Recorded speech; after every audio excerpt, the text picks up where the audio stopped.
Hey everyone, welcome back to the channel. My hot take for this video is that Japanese Pokemon is a bubble and I don't believe in it. So sit back, tune in, relax, and welcome to PokeMarketLab. All right, let's get into it. So yeah, this is a hot take, I know. Let me preface this by saying, far be it for me or anyone else online to tell you how to spend your money.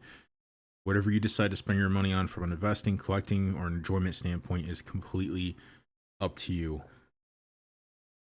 I am not a believer in Japanese Pokemon. It seems to me like every time English starts to get expensive, everyone starts going to Japanese and starts dumping money from, the collectability side is a whatever. That's if you enjoy opening packs and that's, a cheaper way for you to get packs. That's completely fine. But to me, there's no underlying I don't think the community that underlies Japanese Pokemon.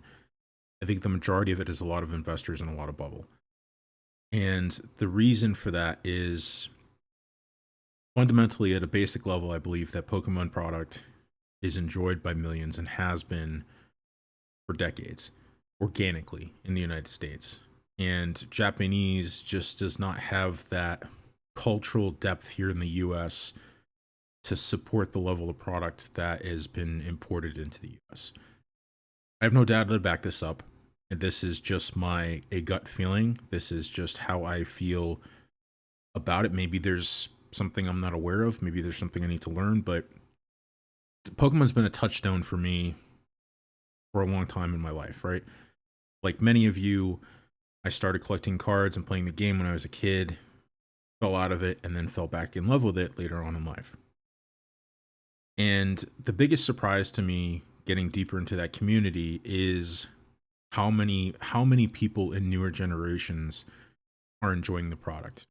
They're enjoying the IP across the TV show, the video games, the plushies, the everything. I've talked about this before, how much the Pokemon Company, how impressive their ability to maximize and squeeze that IP is. And they're getting new people hooked on Pokemon too, which is surprising. It's not, I've said this before, every single time I go to my local game store or go to the mall that has a card store in it, I see kids walking around with Pokemon cards and their parents, spending money to get them Pokemon cards.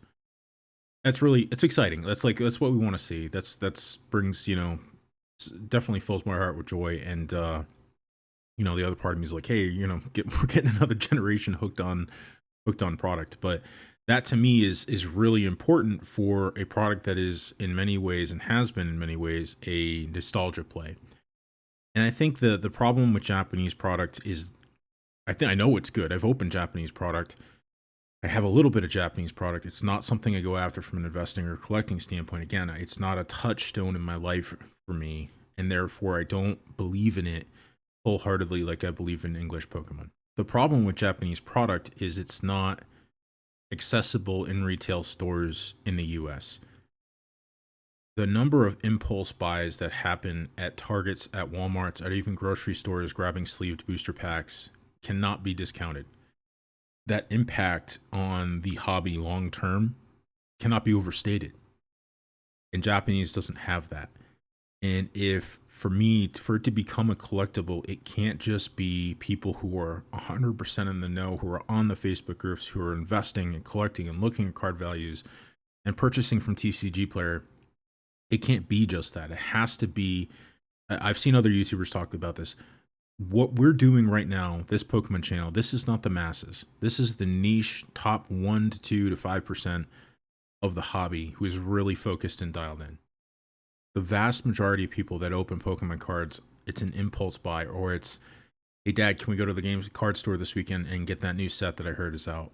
And they get an ETB. They don't get booster boxes, they get ETBs. And I've talked about this from, the nostalgia play on ETBs long term. That's what the kids are going to remember. That's what I remember opening with my kids. I don't open whole booster boxes with them. I open Elite Trainer boxes. Again, Japanese just does not have that exposure to people in the United States. And so the product that's coming into the United States for Japanese, it is part of that 1 to 5%, that top really people who are really deep into the hobby. And a lot of those people are going to be transient.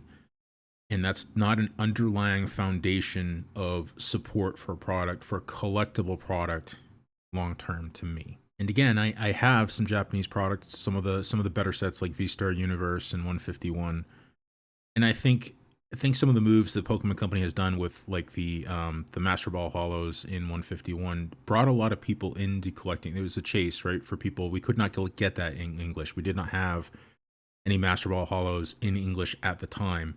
So it was very chaseable for people. But again, I don't think, I do not think it's not available anywhere in the United States to get other than specific card stores. It's not available on a Target shelf, right? So I just cannot imagine a future where there's enough underlying support for that much product to have a buyer in the future, right? We have to have a buyer, and we have to be able to sell this to a buyer in the future. And a set like, Crown Zenith or Evolving Skies or Fusion Strike, Lost Origin, even the Scarlet and Violet sets, there will be people in the United States, many people in the United States who have fond memories opening those products down the road, and who are willing to pay a premium to get in on that product and have a piece of that history and have a piece of that nostalgia back in their life again, even if it's for a brief period of time cracking or to hold on to long term. And I just don't see a future where there's enough buyers to liquidate Japanese product in the United States. I'm also concerned about we talk about this on the English side, is when things like Prismatic and Surging Sparks happen, the demand signal of the Pokemon Company is we need a lot more product. And it's very difficult for them to manage that demand signal from the market. They're getting that same thing on the Japanese side now, right? We saw it with 151, multiple reprint waves of that product. So now what we have is a population of sealed product out in the market now that is far beyond what I think it's far beyond what we have for potential future buyers in the future.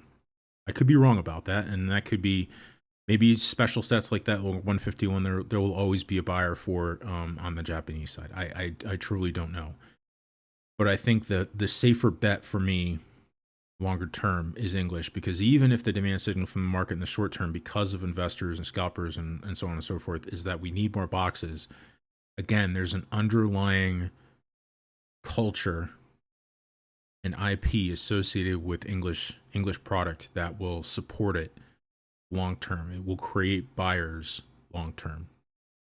And I just do not see that for Japanese. So that's my hot take. A little bit more of a podcast style today. Let me know what you think in the comments section below. I'm willing to have an open mind to this, by the way.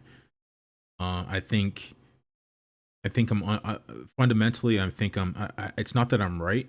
It's not that I necessarily think I'm right. It's that I have to have, number one, I have to draw a line in the sand sometimes regarding how much money to deploy and how many things to look at. And I think Japanese Pokemon is absolutely a whole nother niche within the collecting hobby, right? Where it takes time, it takes effort, it takes research to really be in the know to maximize it, especially from the finance side. Again, that's different than the collecting side. You just crack and collect and enjoy, right? But to me, the history of a collectible product, just from a price standpoint, is not enough. It's not enough that, hey, the last few sets in Japanese Pokemon have done well. I think there's just not, the underlying foundation of it for me is just not there. And it is with Pokemon, and I continue to see it with Pokemon. It's not even I go out and seek that foundation. By foundation, again, I mean just the average Joe buying product and enjoying it and adding to that culture.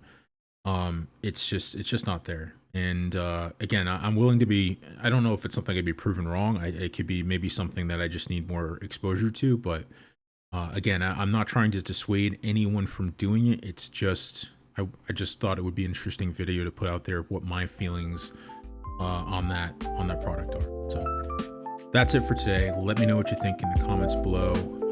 Like and subscribe if you like what we're doing. And that's it for now. PokeMarketLab out.